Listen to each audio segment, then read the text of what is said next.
Hello, everybody. It's good to be able to share with you in worship today. In an effort to try to get a bit of a break over the Christmas period and allow those who put things together for the website to also have a break, I'm recording this on the Friday before Christmas. So by the time you're listening to this, Christmas will, in the eyes of so many people, be over. In fact, it's one of my pet hates every year that on Boxing Day, if I watch the news, people will say, "Now that Christmas is over." And I scream at the television, much to the annoyance of my family, but Christmas isn't over.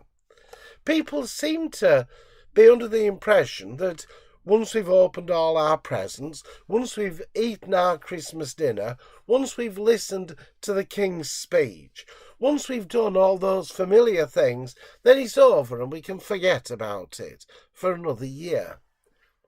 But Christmas is not over, and it certainly isn't over today.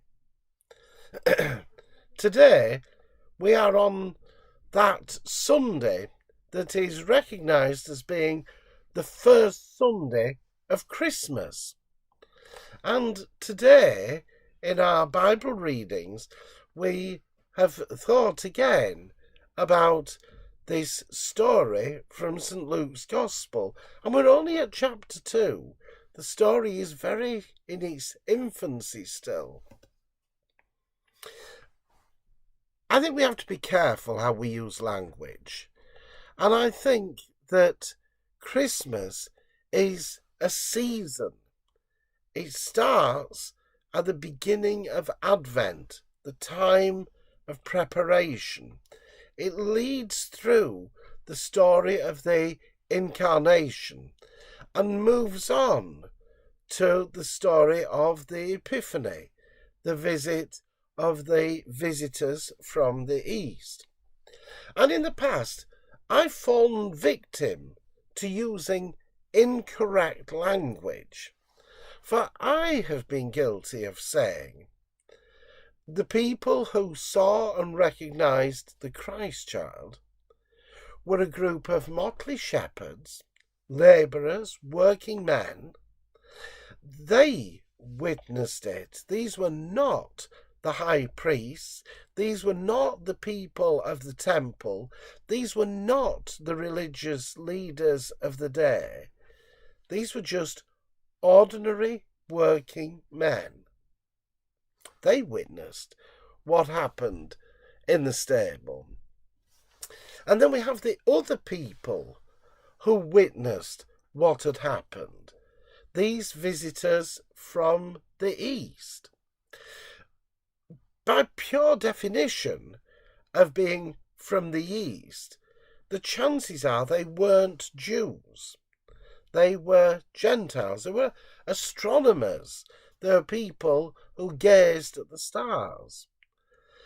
And they came to witness the event that had taken place and recognised it as something of extreme significance. And if we're not careful, we stop with those two groups of people. But in our gospel lesson today, we are reminded that there are also Simeon and Anna. Now, if we're not careful, we forget about them. But they are absolutely critical to the Christmas story. For these are two old people who have lived their lives waiting for the birth of the Messiah, waiting for this most wonderful event to take place. And as Mary and Joseph, young parents, bringing their firstborn to the temple for the act of purification, as they arrive there, Simeon and Anna recognise who the baby is. Now, I think there's significance in these two people because they have been watching and waiting. If we're not careful, we use the language that says that people were watching and waiting and didn't see what had happened. But Simeon, at this point in his life, is now prepared to go and meet his Maker. He's waited for this moment, and now it has come, and he is at peace. And I think that it is an amazing story, and one that quite often we forget. I love the hymn that we've just sung, and I love particularly the final verse. And to those who never listened to the message of thy birth, who have winter but no Christmas, bringing them thy peace on earth, send to these the joyful tidings by all people in each home. Be there heard the Christmas anthem, praise to God, the Christ has come. What I find amazing about Christmas is that as people of the church, we have an opportunity to speak to people who wouldn't normally attend church. We don't speak to them in an effort to try to build up our congregations for the other Sundays of the year. That's not the point. But I find it a real privilege to be able to stand in front of total strangers, people who are attending for the only time often during the year, and to be able to share the gospel message with them. Because I think that it is of paramount importance. I believe that we have an opportunity at Christmas, whether it is singing Christmas carols in the street, and I've done my fair share of doing that in the past, whether it is speaking to people in carol services or the different acts of worship we have at Christmas time. It's an opportunity for us to share the true message of Christmas. I find quite often that as I read things in the paper and as I watch programs on television, people will say, this is the true message of Christmas. And that's about spending time with people.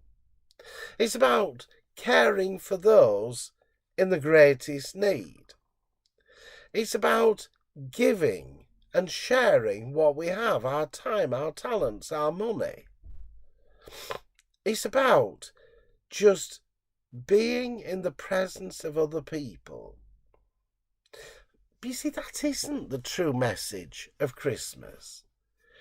The true message of Christmas for me is that the God who created the heavens and the earth cared so much that he sent his Son to dwell among us, to give us an example of what living with faith really means. And I believe that that is the lesson that we should be sharing today. Like Simeon and Anna, we should be the people who are looking out for the coming of the Christ into the world. And having seen and believed, then we are ready to proclaim the message to others. So I'll leave you with a couple of questions.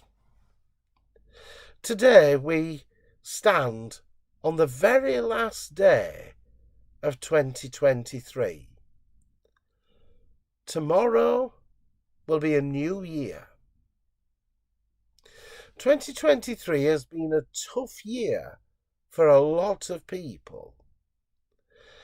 Maybe it's worth spending 5 minutes today reflecting on who those people are, not just the ones you know, but the people you don't know. Reflect for a moment on the pain that they feel, on their loneliness, on their sadness, and maybe pray that they might find peace on earth this Christmas time. And maybe as well, we think about our own situation, the things we've experienced, the challenges we face in 2024. And let us be open to the coming of God into our situation and be ready for him to do his work. Amen.